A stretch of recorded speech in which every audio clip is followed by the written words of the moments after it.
مانیے ایک عقیدہ آپ نے اور میں نے اپنا وعدے کرنا ہے جو بارہا آپ کے سامنے رکھتا ہوں. کیا؟ نبی کریم صلی اللہ علیہ وسلم کھڑے ہیں, ایک صحابی آئے, نبی کریم حج کی فضیلتیں بیان کر رہے ہیں, آپ کے سامنے پہلے بھی واقعہ رکھا لیکن اس کو یاد کریں. حج کے فضائل نبی کریم بیان کر رہے ہیں. جب کسی بندہ کوئی فضیلتیں سن رہا ہے, اس کے ذہن میں کوئی سوال آ جانا یا اشکال پیدا ہو جانا, یہ کوئی اچنبے کی بات نہیں ہے. ایک صحابی کھڑے ہوئے, کیا اللہ کے رسول جو آپ حج مسلمانوں کے اوپر فرض کرتے ہیں اور اس کی اتنے فضائل بیان کرتے ہیں کہ جس نے حج کیا آج ایسے ہو گیا جیسے ماں کے پیٹ سے پیدا ہوا ہے, تو ہمیں بتلائیے افی کلی عامن, کیا یہ حج مسلمانوں پہ ہر سال فرض کیا گیا ہے؟ یہ عام فہم بات ہے, جیسے زکات ہر سال فرض ہے, کہیں حج تو ہر سال فرض نہیں ہو گیا. نبی کریم خاموش رہے, پھر اس نے پوچھا, پھر اقرا نے پوچھا, 3 مرتبہ پوچھ کے خاموش ہو گئے. نبی کریم نے کوئی جواب نہ دیا, اپنے سارے امور سے فارغ ہو گئے.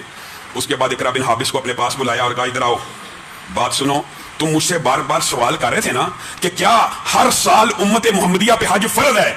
والذی نفسی بیدی, اللہ کی قسم, میں محمد کی جان جس کے ہاتھ میں ہے, اگر اس زبان سے صرف نام نکل جاتا کہ جی ہاں, تو پوری امت کے اوپر ہر سال حج فرض ہو جاتا. آپ نے اور میں نے یہ فلسفہ تو سمجھا نہیں کہ نبی کی زبان سے جو بات ادا ہو جائے, نبی کے سامنے جو کام سر انجام دے دیا جائے, ہم نے یہ نہیں سمجھا وہ دین ہے.